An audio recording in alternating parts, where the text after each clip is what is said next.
आज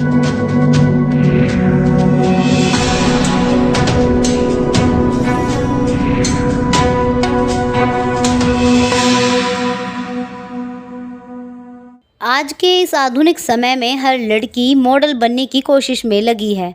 उदाहरण के तौर पर टिकटॉक, एमएक्स, टकाटक और सोशल मीडिया प्लेटफॉर्म पर देख सकते हैं कि किस तरह लड़कियां ही नहीं महिलाएं भी पीछे नहीं रहती हैं और ख़ास तौर पर महिलाओं को अपने बालों का बहुत ख्याल रहता है। उन्हें अपने बालों के साथ छेड़छाड़ कतई पसंद नहीं होती, क्योंकि बाल ही महिलाओं की खूबसूरती का खास आकर्षण होता है। काले, घने और चमकदार बाल महिलाओं की सुंदरता में चार चांद लगा देते हैं। महिला का चेहरा कितना ही सुंदर हो, लेकिन यदि बाल चमकविहीन, रूखे और पके हुए हों तो उसके व्यक्तित्व का इसमें कोई प्रभाव नहीं पड़ता। लेकिन अगर किसी महिला या लड़की के बाल देखने में सुंदर नहीं लगते हैं तो सैलून में जाकर जैसे उनको बाल चाहिए वैसे करवा लेती हैं, क्योंकि हर किसी को सुंदर दिखना है, फिर चाहे उनके नेचुरल हों या फिर सैलून में जाकर करवाने पड़े। और जब आप सैलून में जाते हैं तो ये ही सोचते हैं कि सैलून में सभी एक्सपर्ट होते हैं और वो गलतियां नहीं कर सकते हैं।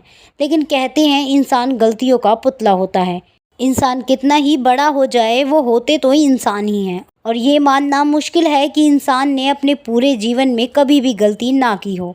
लेकिन कभी कभी इंसान की एक गलती उन पर इतनी भारी पड़ती है कि उसे वह अपनी पूरी ज़िंदगी याद रहती है। ऐसे ही एक गलती एक सैलून ने की, जिसको इस गलती की इतनी बड़ी सज़ा मिली कि वह इस गलती को हमेशा याद रखेगा। दरअसल राष्ट्रीय उपभोक्ता विवाद निस्तारण आयोग ने दिल्ली के एक सैलून को एक महिला को 2 करोड़ मुआवजा देने का निर्देश दिया है। अब आप ये सोच रहे होंगे कि राष्ट्रीय उपभोक्ता विवाद निस्तारण आयोग ने ऐसा निर्देश क्यों दिया? ऐसा क्या कर दिया उस सैलून ने कि महिला को 2 करोड़ रुपए देने पड़ेंगे? दरअसल महिला के बाल गलत तरीके से काटने और गलत हेयर ट्रीटमेंट देकर बालों को स्थायी नुकसान पहुंचाने के कारण ये मुआवजा देने के लिए कहा गया है।